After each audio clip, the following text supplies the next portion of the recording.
Hey guys, welcome. Uttarakhand के दूर दराज पर्वतों के बीच में स्थित एक छोटी और खूबसूरत मेरे गांव से, और मेरे गांव को आप अभी मेरे पीछे बैकग्राउंड में देख पा रहे हो। वहां ऊपर की तरफ से मैं अभी आ रहा हूं और अभी तो सुबह का समय है, 8 साढ़े 8 बजे का समय। अपनी साइकिल को लेकर देखो यहाँ पे पड़ी हुई है। इसमें साइड का स्टैंड टूटा हुआ है। तो एक बार देखो चारों तरफ,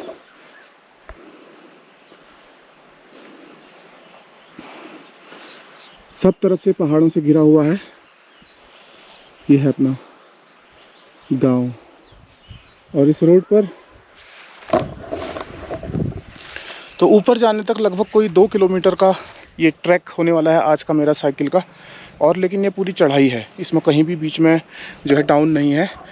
मुझे पता था कि जब मैं ऐसे चलूँगा पहाड़ के किनारे किनारे तो इस तरफ को तो ठंडा भी होगा मान लिया जाए, लेकिन बाद में जब धूप पड़ेगी तो फिर उससे अच्छा होगा और ज़्यादा गर्मी ना हो जाए, ज़्यादा स्वेटिंग पसीना ना हो जाए। यही अभी कॉस्ट्यूम मेरा है, ऐसे जैसे आप देख सकते हो। तो फ़िलहाल अभी मैं बिल्कुल कैजुअल हूँ। और गाइस, फायरफॉक्स की जो बाइक है और माउंटेन बाइक जो होती हैं वो काफ़ी हल्की होती हैं, ताकि कहीं पर ऐसी सिचुएशन आ जाए कि आप उसको चला करके नहीं ले जा सकते हैं तो आप उसको ढो करके भी ले जा सकते हैं। इसको आप सीधे ऐसे भी उठा सकते हो, किसी भी तरह की परेशानी नहीं होगी। एक हल्की सी बाइक है, तो चलो चलते हैं। अभी हल्का सा ढलान है, तो जब तक ढलान है आपको कोई एफर्ट नहीं लगाना है अपनी तरफ से। आप चलेंगे धीरे धीरे, चलते ही जाएंगे, ढलान में उतरते ही जाएंगे।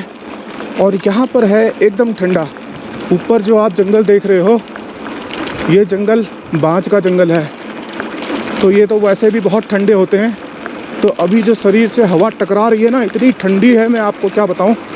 लेकिन देखो, जैसे ठंडी सड़क हम पार करेंगे ना, तो सामने की तरफ फिर धूप वाली साइड शुरू हो जाती है। सनी साइड पे चलते रहेंगे धीरे धीरे, लेकिन फिर चढ़ाई भी शुरू हो जाती है और अभी पैडल मारने की हल्की सी ज़रूरत। देखो कितनी सुनसानी है यहाँ पे। स्पेशली अगर आप भीड़ भाड़ वाले इलाकों के रहने वाले हैं, प्लेन्स के रहने वाले हैं, और अगर आप पहाड़ पर आ जाते हैं तो आपको बहुत अकेलापन महसूस होगा अगर आप अकेले ही आए हैं तो। क्योंकि पहाड़ पे देख लो ऐसा ही मौसम रहता है हर समय, ज़्यादा भीड़ है नहीं, लोग हैं नहीं। लेकिन हाँ, अगर आपको स्पेस की ज़रूरत है तो बिल्कुल आपको आपका पूरा स्पेस मिलेगा, सुनसान वीरान। अगर आप ऐसे आदमी हैं जिन्हें बहुत शोर शराबे में रहने की आदत हो चुकी है और वहीं अच्छा लगने लगा, तो ऐसे लोग 1-2 दिन तो उनको ये बड़ा अजीब लगेगा। बहुत वीरानापन, बहुत सूनापन। तो अच्छा लगने का तो क्वेश्चन ही नहीं है, उसके बजाय आपको बुरा लग सकता है ये बहुत ज़्यादा दिनों के लिए। लेकिन फिर एक बार अगर आपको आदत आ गई तो फिर ये आपको बहुत अच्छा लगेगा। नवीन भाई, क्या हाल है? कब आए? कल ही आए। अच्छा भाई, बहुत चढ़ाई। मैंने हल्की कर ली है अपनी बाइक। चलो इसको पार कर लेता हूँ। कितना सुनसान है यहाँ पे, देखो।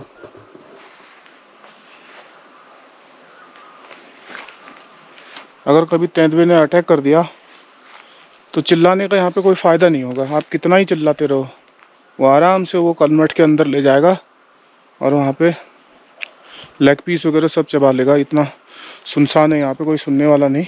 ये भी अपनी अपनी विचारधारा पर निर्भर होता है, क्योंकि अगर आप अकेले का आनंद लेना नहीं जानते हैं तो आप फिर उस तरह के आदमी नहीं हैं आप, तो उस तरह की चीज़ों में आपका इंटरेस्ट नहीं है। इट डिपेंड्स ऑन यू कि आप किस तरह के आदमी हो, नेचर आपका क्या है। अगर शांति प्रिय, वो सोलेस जो है, वो शांति जो है, उसका अगर आप आनंद लेना नहीं जानते हैं तो फिर आपके लिए ये बहुत मुश्किल होने वाला है इतने सूनेपन में। देखो कोई नहीं है अभी, बिल्कुल सुनसान। एक हैं कमला देवी, इनकी आवाज़ बहुत ही यूनिक है। ऐसे तो अपने उत्तराखंड में बहुत सारे ऐसे लोग हैं जिनकी आवाज़ यूनिक है, जिनके पास टैलेंट यूनिक है, लेकिन उनकी सही पहचान नहीं हो पाती है। मैं ये कहना चाहता हूँ गाइज कि चाहे किसी के पास कितना ही भी बड़ा टैलेंट है, लेकिन जब तक वो स्वयं ही इतनी जहमत नहीं उठाएगा सामने आने की, कोई उसे पूछने वाला नहीं। चाहे आप कितने ही टैलेंटेड हो, लेकिन आपको स्पॉटलाइट में आना है तो पहले थोड़ी लाइट में तो आना ही पड़ेगा। एकदम डार्कनेस में आप रहेंगे तो हमेशा अनजाने ही रह जाएंगे, चाहे वो कोई भी हो। कभी कभी कोई दूसरा आदमी किसी के टैलेंट को पहचान करके उसको स्पॉटलाइट में लाने का काम करता है, और ये भी बहुत बड़ी बात है। तो कमला दीदी के केस में भी वैसे है ही ये, क्योंकि मुझे पता है कि ऐसे कुछ लोग थे जिन्होंने उन्हें गाते हुए सुना भवाली पे, और फिर उन्होंने कहा कि आपकी आवाज़ तो बहुत ही अलग है, बहुत विशेष है, तो आपको हम कभी मौका देंगे। इस तरह से उनको मौका मिला। फिर उन्होंने स्टूडियो में, कोक स्टूडियो में गाया। कहने का मतलब यह है कि या तो आदमी खुद सामने आने की हिम्मत करे, या अगर आपके आसपास कोई ऐसा टैलेंट है जिसको आप जानते हैं तो फिर आप उसको सामने लाइए। ये भी बहुत बड़ा काम है, ये भी बहुत पुण्य का काम ही समझ लीजिए। आप जिसकी ज़िंदगी बनाएंगे वो भले कहे ना कहे गाइज, लेकिन ईश्वर देखता है कि आपने किसी की मदद की, और दुनिया भी वाहवाही करती है। फिर कहीं ना कहीं कहानी के उस पन्ने में एक किरदार आपका भी जुड़ ही जाता है। ये तो नहीं है कि आपका नामो निशान ही मिट जाएगा, ये तो नहीं है। अगर किसी टैलेंट को आप सामने लाते हैं, एक बार ही सही, लेकिन एक ही लफ्ज़ ही सही, लेकिन कहानी में आपका नाम भी दर्ज हो जाएगा। सबसे बुरी बात यह है गाइज़ कि जब तक कोई आदमी यहाँ हमारे बीच में रहता है, हम उसे नहीं पहचान पाते हैं। और ये पूरे गांव के साथ ही नहीं, पूरे प्रदेश के साथ भी और पूरे देश के साथ भी सच है कि जब तक कोई हमारे सामने रहता है, हमारे पास रहता है, हम उसकी वैल्यू, हम उसका टैलेंट नहीं जान पाते। और जैसे ही वो बाहर निकल के हमारे स्तर से हाईजैक कर लिया जाता है हमारी जगह से, और बाहर चला जाता है, तो वैसे ही फिर हम कहने लग जाते हैं कि भाई ये तो हमारे इधर का है, पहाड़ का है, या इंडिया का है।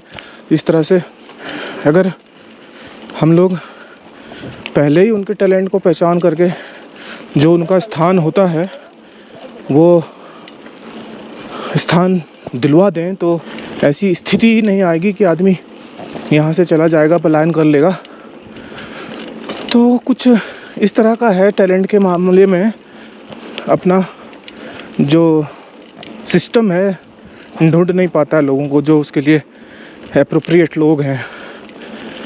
जो कुछ हैं या तो वो अनदेखे, अनजाने और दबे ही रह जाते हैं, और जो कुछ हैं वो बाहर के लोगों द्वारा, व्यक्तियों द्वारा हाईजैक कर लिए जाते हैं। उत्तराखंड के हाथ में इस मामले में भी कुछ नहीं आता है, यानी अपनी ही चीज़ों को बाहर से फिर देख करके वो ताली बजाता, कहता वाह वाह वाह, ये जो है ना फलाना कलाकार, ये फलानी जो चीज़ है, ये फलाना जो स्टार है, ये हमारे उधर का है भाई, बस। और जब तक तुम्हारे पास है तुम उसकी कदर नहीं जानोगे। एक यूट्यूबर कभी गलती से कोई स्टेटमेंट दे देगा, कोई कुछ कह देगा।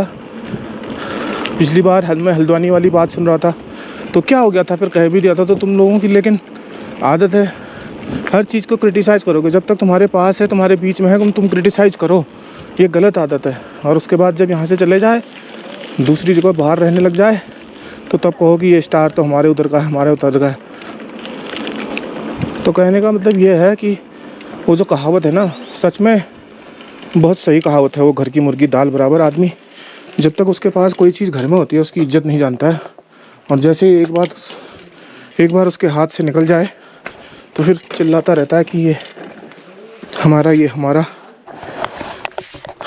तो पहुंच चुका हूं मैं यहाँ पे। अब फ़िलहाल आज की साइकिलिंग इतनी ही, तो आपके साथ बातें करते करते इतना समय हो चुका है। चलो फ़िलहाल इस ब्लॉग को यहीं पे, ब्लॉग भी क्या ही कहूँ मैं इसको, अब वीडियो मान लो, आप जो मानते हो, आपको जो मानना है आप वो मान लो। तो इसको यहीं पे मैं एंड करता हूँ। थोड़ा बहुत सपोर्ट भी कर दिया करो यार।